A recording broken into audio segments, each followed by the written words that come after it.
Bismillahirrahmanirrahim. Alhamdulillahirabbil alamin wassalatu wassalamu ala Rasulillah wa ba'du. Perubahan.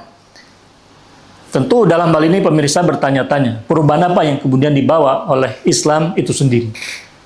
Baginda Nabi SAW pada momentum Rabiul Awal di bulan ini tentu ini menjadi pertanyaan besar, perubahan apa yang dibawa oleh Islam, dibawa oleh Kanjeng Nabi Muhammad SAW itu sendiri. Menariknya di dalam Al-Quran surat Ibrahim ayat yang pertama, Allah Tabaraka wa Ta'ala menggambarkan hakikat perubahan yang dibawa oleh Islam. Allah Tabaraka wa Ta'ala berfirman, Bismillahirrahmanirrahim, Alif Lam Ra, Kitabun anzalnahu ilaika litukhrijan nasa minadh dhulumati ilan nur.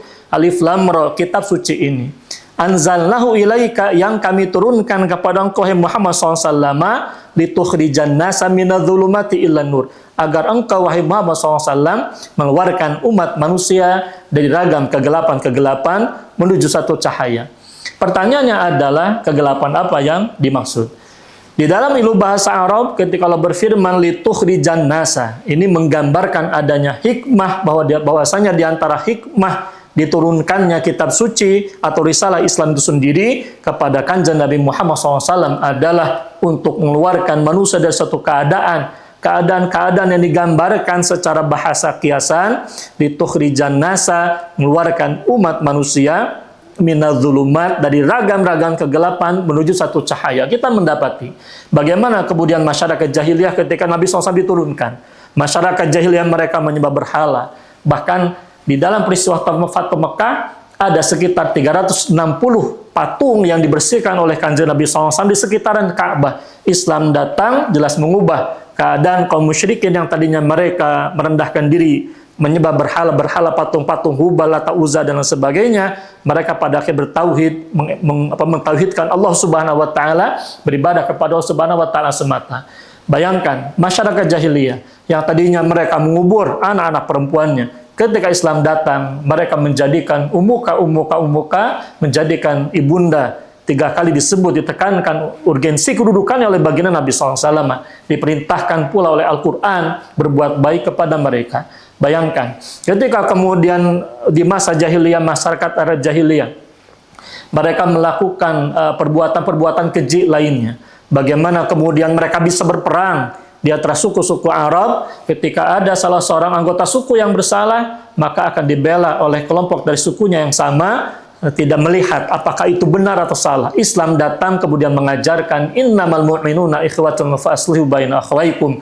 Sesungguhnya semata-mata orang-orang beriman adalah bersaudara, maka damaikanlah di antara mereka. Islam membawa kedamaian, Islam membawa rahmat bagi alam semesta, bahkan bagi bangsa Arab yang tadinya terbelakang, tak dikenal di dalam sejarah peradaban dunia. Kelak di masa baginda Nabi SAW, bahkan mereka mengetuk pintu-pintu kekuasaan jahiliyah di masanya, dari mulai kekaisaran Persia sampai dengan kekaisaran Romawi Timur itu sendiri.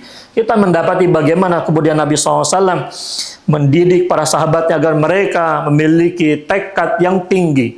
Nah, di dalam Asar Salafun Salih dikatakan ulul himmati minal iman, tingginya tekad menjadi petunjuk bagian dari apa? Bagian dari keimanan itu sendiri. Orang yang yakin kepada Allah Subhanahu wa Ta'ala, maka pandangan hidupnya jauh melihat ke depan di dunia, bahkan menuju akhirat itu sendiri. Kita mendapati bagaimana gambaran tentang luasnya visi perubahan yang dibawa oleh baginda Nabi SAW difahami oleh para sahabatnya, dan itu betul-betul diucapkan oleh Rabi' bin Amir. Beliau bukanlah salah seorang pemimpin pasukan perang, tapi beliau salah satu anggota pasukan mujahidin, pasukan perang yang jelas telah dikadar oleh Islam, dan beliau menyampaikan visi besar yang membuat kagum seorang Rustum, salah seorang pemimpin dalam perang Al-Qadisiyah melawan Persia itu sendiri. Nah, seorang Rustum kemudian dia bertanya, apa yang membawa kalian datang ke sini, ke negerinya, ke Persia? Nah, kita mendapati dalam penggambaran di dalam kitab Al-Bidayah wan Nihayah misalnya, digambarkan Rabi' bin Amir menegaskan, laqad ibta'atsna Allahu linukhrijal ibada min ibadatil ibad. ila ibadati rabbil ibad.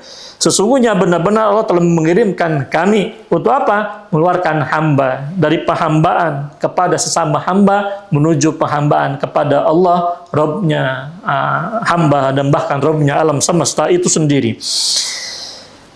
Wa min jawril adyani ila adil Islam. Dari kezaliman berbagai macam keyakinan-keyakinan menuju keadilan, satu-satunya keadilan Islam. Wa min dhayqi dunya ila sa'ati dunya wal akhirah. Dari sempitnya kehidupan dunia yang fana menuju keluasan, kelapangan jannah, kelapangan kehidupan dunia dan juga akhirat di jannah itu sendiri. Ini menggambarkan betapa visi hidup yang dibawa oleh baginda Nabi SAW, visi perubahan yang diemban, ini perubahan hakiki yang benar-benar mengeluarkan manusia, bukan hanya bagi bangsa Arab, bahkan kita semua dari kegelapan menuju cahaya, dan itu diawali babak baru kehidupan umat manusia oleh lahirnya baginda Nabi SAW itu sendiri. Sallallahu ala nabiyina Muhammadin. Wassalamualaikum warahmatullahi wabarakatuh.